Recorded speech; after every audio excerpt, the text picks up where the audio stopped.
વિજ્ઞાનની અંદર આપણે ચોથા પ્રકરણ વિશે જોઈએ છીએ.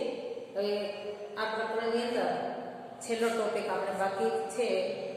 આ ટોપિકનું નામ છે સાબુ અને પ્રક્ષાલક. બરાબર, પ્રક્ષાલક એટલે કે ડિટર્જન્ટ. હવે તમને એક પ્રવૃત્તિ આપેલી છે પાઠ્યપુસ્તકમાં. એ પ્રવૃત્તિની અંદર બે કસનળી લેવાની કીધી છે.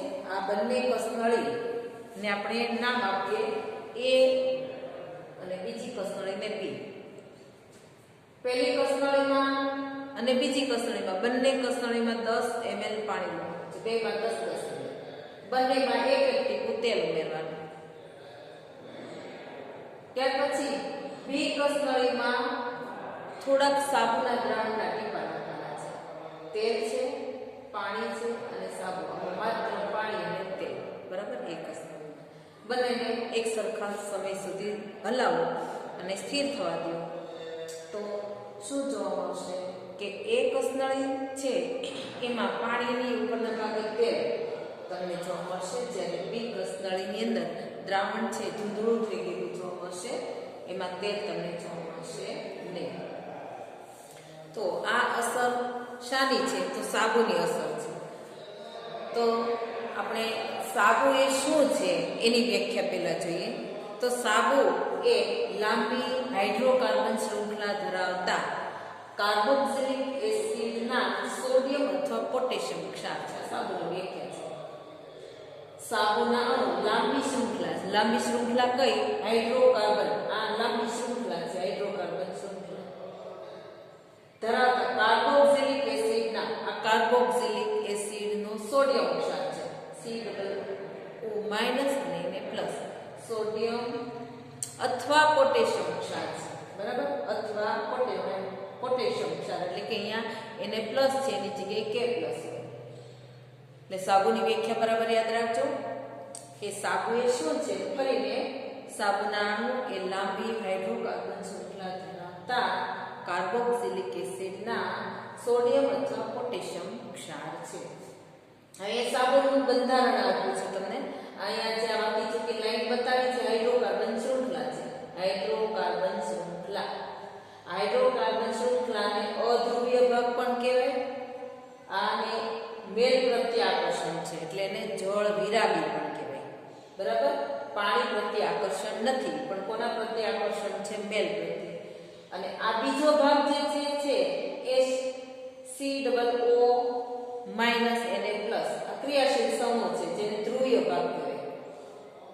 આ હાઇડ્રોકાર્બન શૃંખલા અધ્રુવીય ભાગ, આ જે છે એ ધ્રુવીય ભાગ છે જેને ક્રિયાશીલ સમૂહ પણ કહેવાય. બીજું સામાન્ય અર્થમાં કેવું હોય તો આને શીર્ષ કહેવાય અને ટેલ કહેવાય. ટેલ એટલે પૂંછડી. હવે ધ્રુવીય ભાગ એ ધ્રુવીય દ્રાવણ પ્રત્યે આકર્ષણ ધરાવે. ધ્રુવીય દ્રાવણ એટલે કે પાણી પ્રત્યે આકર્ષણ ધરાવે છે. કોણ? આ જે શીર્ષ છે અથવા તો ધ્રુવીય ભાગ છે અથવા તો ક્રિયાશીલ સમૂહ છે જેને જળ અનુરાગી તરીકે ઓળખવામાં આવે છે. એટલે જેવું સાબુનું બંધારણ છે એવું જ ડિટર્જન્ટનું છે. ડિટર્જન્ટના બંધારણમાં પણ એ જ રીતે અહીંયા ક્રિયાશીલ સમૂહ સોડિયમ સલ્ફોનેટ છે. અહીંયા ક્રિયાશીલ સમૂહ સોડિયમ કાર્બોક્સિલેટ, અહીંયા સોડિયમ સલ્ફોનેટ છે. એમાં પણ આ હાઇડ્રોકાર્બન શૃંખલા છે જેને અધ્રુવીય ભાગ કહેવાય છે, જ્યારે આ ક્રિયાશીલ સમૂહ જે છે એને ધ્રુવીય ભાગ કહેવાય, જેને આયનીય ભાગ પણ કહેવાય. પાણી પ્રત્યે આકર્ષણ છે એટલે જળ અનુરાગી. જેમ અહીંયા આને પાણી પ્રત્યે આકર્ષણ છે, અહીંયા પણ આને પાણી પ્રત્યે આકર્ષણ. ક્રિયાશીલ સમૂહ પણ કહેવાય. આ હાઇડ્રોકાર્બન ભાગ છે, હાઇડ્રોકાર્બન શૃંખલા છે. પાણી પ્રત્યે આકર્ષણ નથી પણ મેલ પ્રત્યે આકર્ષણ છે એટલે જળ વિરાગી તરીકે ઓળખવામાં આવે છે. હવે એ સાબુ છે પાણીમાં નાખીએ અને એમાં મેલું કપડું આપણે અંદર બોળીએ તો કપડાની ફરતે, કપડાની અંદર જે મેલ છે એ મેલની ફરતે આ સાબુ છે, સાબુના કણ જે છે એ આ મિસેલ રચના બનાવે છે. તો કઈ રીતે બનાવે છે? દાખલા તરીકે આ મેલ છે.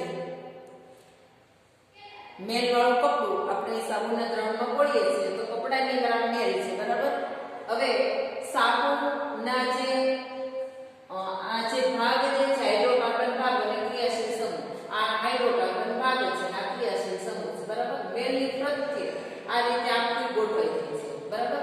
આ હાઇડ્રોકાર્બન ભાગ છે ને મેલ પ્રત્યાકર્ષણ છે, આપણે લખ્યું છે મેલ પ્રત્યાકર્ષણ, એટલે મેલની ફરતે આખી આ રીતે ચક્રીય રચના બનાવી ગઈ છે, બરાબર.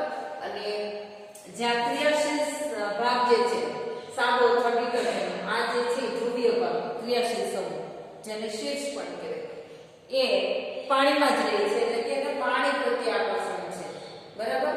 જળ અનુરાગી છે, એટલે એ પાણીમાં રહે છે. અને હાઇડ્રોકાર્બન શૃંખલા છે મેલની ફરતે આખી મિસેલ રચના બનાવે છે, અને મેલને ખેંચી અને પાણીમાં લાવે છે, એટલે પાણી છે એ ગોળું બને છે, બરાબર. તો આ રીતે મેલ પ્રત્યે આ હાઇડ્રોકાર્બન શૃંખલા આકર્ષણ ધરાવે છે અને આખી આવી મિસેલ રચના બને છે. હવે ઘણી બધી મિસેલ બને છે અને આ જે દ્રાવણ છે ધૂંધળું બને છે સાબુ મેલને લીધે, બરાબર. એને આ દ્રાવણ છે કલે ઇમલ્શન તરીકે, પાઇસો ઇમલ્શન તરીકે પણ એને ઓળખવામાં આવે છે. તો આ રીતે સાબુ અને ડિટર્જન્ટ નું બંધારણ કેવું છે અને મિસેલ રચના કઈ રીતે બને છે એના વિશે આપણે જોયું. હવે પછીનો ભાગ આપણે પછીના વિડીયોમાં જોશું.